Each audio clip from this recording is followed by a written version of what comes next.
Hello everyone! Today I will guide you through the process of joining random groups on Snapchat. Let's dive right in. Make sure you have the Snapchat app open and once you are in, locate and tap on the stories icon at the bottom of the screen.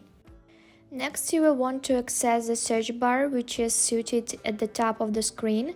Type in group and hit enter. This will generate a list of random groups available on Snapchat.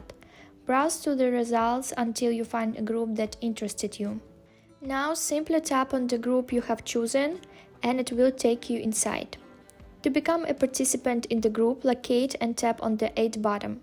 Congratulations, you are now a member of the random group.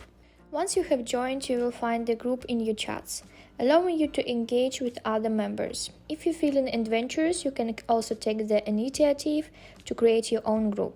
This way, others can join your community. And that's it. You have learned how to effortlessly join or even create random group on Snapchat. If you found this tutorial helpful, please give it a like and don't forget to subscribe to the channel for more tips and tricks. Thank you for watching and I'll catch you in the next one.